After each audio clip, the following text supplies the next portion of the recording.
Hey, what is up guys? This is Nishi from MST.TV back with another Market Watch episode here. So today we're strictly taking a look at cards that fall within the reprint range of the 2021 Megatins, and we're going to look at how their prices are currently versus how their prices will be affected by their upcoming reprints.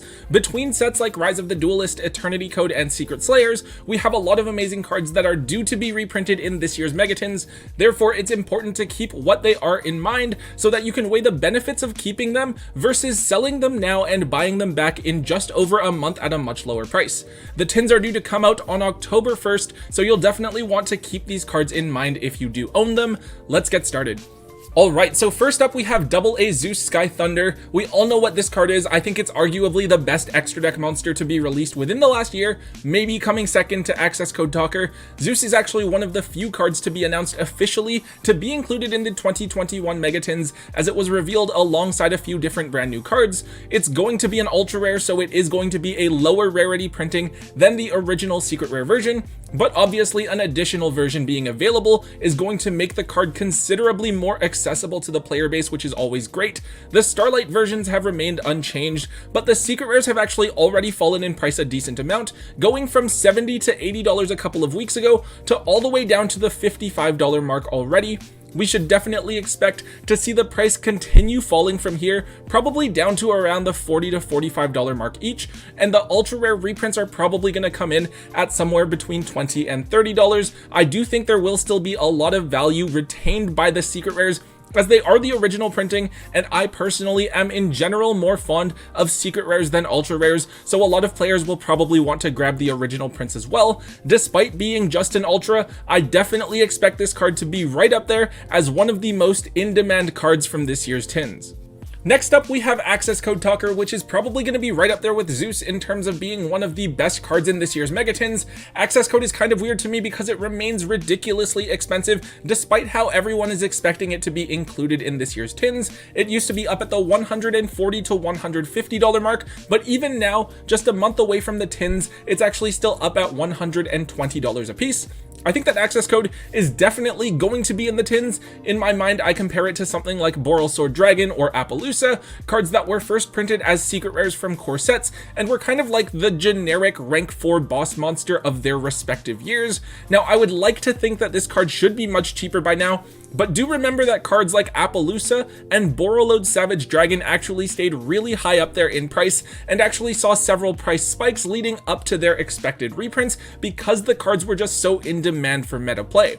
Even with just remote duels now, Access Code Talker is still one of those cards that seems like it's in every single extra deck because of how strong and versatile the card is, so I guess in a way it does make sense that the card would stay so high in price. However, I would definitely recommend that if you have an extra copy of Access Code Talker on hand, I would look to move the card as soon as possible and consider just buying it back within a month and a half or so, even if you just have the one copy, right? I feel like most of us average players would be okay without using the card for just a month. It's certainly possible that the card is omitted from the tins, but that wouldn't really make sense from a marketing perspective for Konami because people would look to buy the tins just for a card like Access Code Talker alone. The card is just that amazing. The card being reprinted at last is definitely going to drag the secret rare version's price down because it's still going to be a one of, but it will be exponentially more accessible and affordable to your average player. The next card we have to talk about is Sky Striker Ace Rose. So Rose is a really interesting one to talk about because it saw that really big price jump back when Engage was unbanned. I think Rose did hit a peak of around $40 a piece, which is actually kind of crazy for an ultra rare. However, since that initial wave of hype, the card has kind of fallen off as the deck hasn't really been able to perform recently. We do hear every now and then about a top 8 or a top 16 performance from it, but then we don't really see the deck do that all consistently. Now, Rose has since fallen back down to between the $20 to $25 range right now, which is fairly cheap. However, expect the reprint of Rose in the tins to be a secret rare the same way that Ray was, and for both versions of the card to fall under the $5 mark. I do think that at that point, Sky Strikers are going to be a very budget, casual-friendly deck that a lot of people are going to want to try to build, so actually keeping this information in mind, I would go out and make sure that you have the rest of the Sky Striker core intact for when the prices of the related cards go up. In particular, I think that Widow Anchor as a 3 of, that's one of the strongest cards in the strategy, is going to jump way up after Rose is reprinted, assuming that the card doesn't get a reprint anytime soon. For now, if you do have a copy of Rose, I would definitely look at offloading it within the next couple of weeks and just picking up the secret rare reprint in a month. Next up is kind of a random one to look at. We have Fallen of Albaz. So this is a card that has seen various waves of hype over the last year or so, but has never been really meta relevant at all. People keep on hoping that the next wave of support for Albaz will get better, but it never really seems to happen. Well, it turns out that in December of this year in the OCG, we are getting a structure deck based around Fallen of Albaz. This definitely has the potential to make Albaz meta relevant, as we've seen some amazing support come for various decks in structure decks in the past.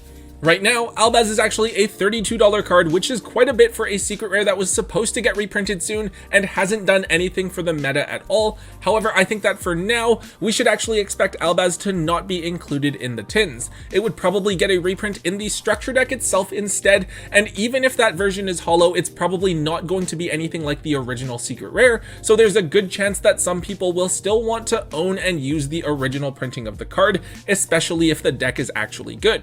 Now this one is up to you guys. It's definitely possible that the card gets reprinted anyways, and there's also a chance that the new structure deck support is gonna suck and completely flop, but who knows, that's anyone's guess. If you guys got this card way back when it was cheap, it might be okay to just hold on to it. For now, I would expect this card to stay pretty steady at anywhere from $20 to $30 until we see some sort of confirmation that will push this card's price in one direction or another.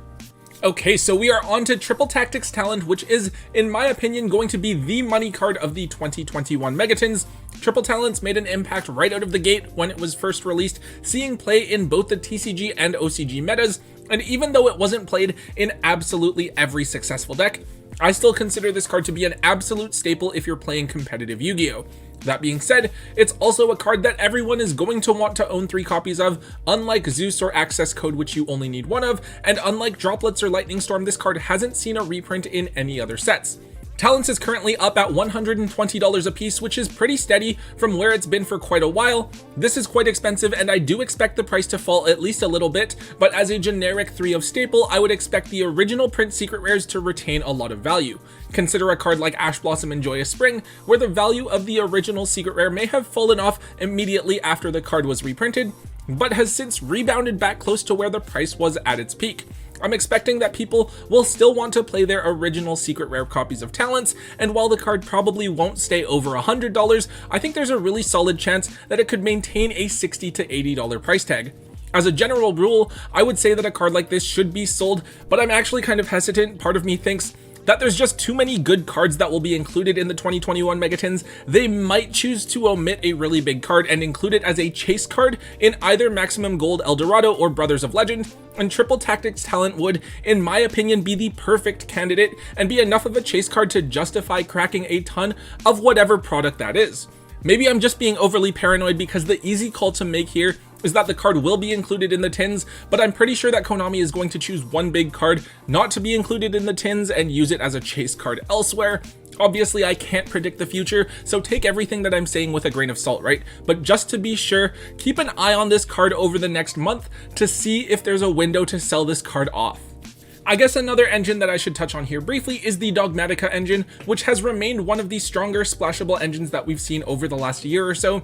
Ecclesia has been a pretty key part of the strategy, being your main Nadir Servant target, or being the monster that you summon out of your deck with Titaniclad.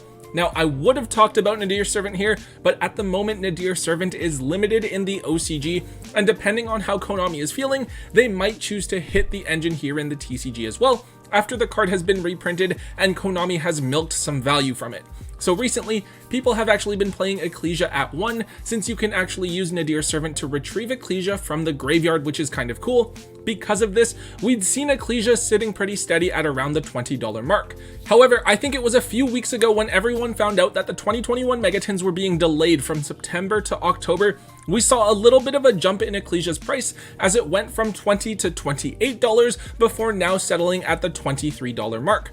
I think there isn't too much to worry about here. It largely depends on whether or not the engine will remain alive after the next ban list or two, and if any strategies will still be incorporating the Dogmatica engine then. The one thing I will say for sure is that I'm really looking forward to finally seeing Ecclesia as a secret rare. I think it will definitely be one of the most beautiful cards in the set. To wrap things up here, I do want to talk about a card from Secret Slayers, and that is Cursed Eldland. So obviously Eldritch used to be a really dominant deck. I remember seeing Eldritch running around absolutely everywhere, and it seemed like people were just meshing it with everything. And then Eldritch got that really random reprint in Maximum Gold last year, which drove its price way down, though to be fair, the engine hasn't been as popular recently. One effect that reprint did have though is that it drove up the prices of other Eldritch cards like Huaquero and Conquistador. The one that went up the most, however, was Cursed Eldland, as the card that basically functions as a Cliffort scout for the deck, fetching either an Eldritch or Golden Land card from your deck to your hand. Cursed Eldland was actually one of the ones that saw the biggest price jumps, as I believe that at one point it was like a $40 to $50 card on TCG Player, despite being just a super rare, as it is one of the most important cards for the strategy. With Eldritch falling off recently, the card is now only around $20 or so, but that's still pretty pricey for a super rare from a side set. However, in some of the leaks from common cards from the Megatins, we actually did see that Adamancipator rocks were included in the set, which tells us that we should be expecting Rikka and Eldritch cards to be in the Megatins as well. It would actually make perfect sense to me if Cursed Eldland and the other Eldritch cards saw lower rarity reprints in the Megatins, as that's effectively what happened with all of these Sky Striker cards in the Megatins from 2019. That being said, I am hoping that in a couple of months, we'll see Eldritch running around as a really popular, more rogue budget strategy that helps to bridge the gap between casual and competitive players. If you guys have been hoarding or sitting on some of those cheaper Eldritch cards waiting for them to go up, or if you didn't know that they were expensive and have them sitting around in your bulk, definitely consider offloading them within the next month or so before they get reprinted and lose any more value.